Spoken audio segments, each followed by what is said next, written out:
নমস্কার বন্ধুরা, 4ই জুন হবে ভোটের রেজাল্ট। আর এর মধ্যেই কিন্তু ভবিষ্যৎবাণী করলেন পিকে অর্থাৎ প্রশান্ত কিশোর। ইতিমধ্যেই ভোটের রেজাল্টের আগে আরও এক দফা ভোট বাকি আছে, অর্থাৎ 1 তারিখেই কিন্তু এই ভোট শেষ হয়ে যাচ্ছে। আর তার আগেই ভবিষ্যৎবাণী করে চমকে দিলেন, অর্থাৎ রেজাল্টে কিন্তু এক ম্যাজিক হতে চলেছে। প্রশান্ত কিশোর কি বললেন, সব তথ্য আজকের এই ভিডিওতে রয়েছে। আগামী 1 জুন ভোট শেষ হয়ে যাচ্ছে, তার দুদিন পর সামনে আসবে ফলাফল। ভোটের রেজাল্টের ফল যেমনই পরীক্ষার রেজাল্টের মতোই কিন্তু বুক ধরফরানি শুরু হয়েছে নেতা নেত্রীদের মধ্যে। কারো কাছে ক্ষমতা ধরে রাখার লড়াই, আর কারো কাছে ছিনিয়ে নেওয়ার লড়াই। লোকসভা নির্বাচন শুরু আগে থেকেই কিন্তু বরাঙ্গর ফলাফলের পূর্বাভাস দিয়ে শোরগোল ফেলে দিয়েছে পিকে। আর এবার 2024-এর লোকসভা ভোটে আবার বাংলায় ভালো ফল করতে চলেছে বিজেপি, এই কথা উঠে এসেছিল ভোটকুশলী প্রশান্ত কিশোরের ভবিষ্যৎবাণীতেও। কখনো আবার এই মাস্টার মাইন্ড দাবি করেছিলেন বাংলায় 1 নম্বর দল হবে বিজেপি।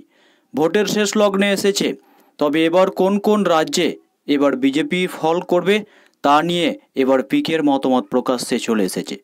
প্রশান্ত কিশোর অবশ্য আগেই জানিয়েছিলেন বিজেপি এককভাবে 370 আসন পাচ্ছে না এবার, তবে বিজেপি যে 270-এর নিচে নামবে না এই কথাও তিনি বলেছেন। পিকের কথায় দেশে সর্বত্র আজ দুর্নীতি চলছে। কোকে তুলে ধরেছেন বিহারের পরিস্থিতি নাকি প্রচণ্ড খারাপ। তামিলনাড়ু, মহারাষ্ট্র, কেরলের মতো রাজ্য থেকে বিহারে এসে শ্রমিক হিসেবে কাজ করছেন কেউ, কিন্তু এখানে বিহারের মানুষ পশুর মতো ট্রেনে বোঝাই হয়ে কাজে যেতে হচ্ছে বাইরে।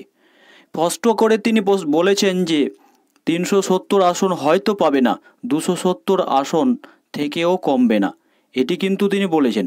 তবে তিনি আরও একটি কথা উল্লেখ করেছেন, 2019 সালে 303টি আসন পেয়ে ক্ষমতায় এসেছিল গেরুয়া শিবির, এবার তার আশেপাশেই থাকতে পারে বলে পিকের মতামত।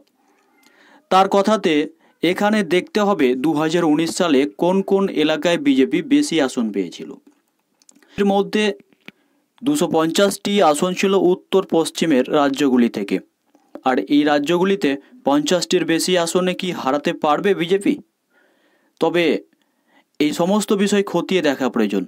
ভোটকুশলী প্রশান্ত কিশোরের মতে পূর্ব এবং দক্ষিণের রাজ্যগুলি যেমন বিহার, তামিলনাড়ু, তেলেঙ্গানা, কেরালা, উড়িষ্যা, বাংলা এবং অন্ধ্রপ্রদেশের মতো জায়গাতে বিজেপির কাছে 50টি আসন রয়েছে।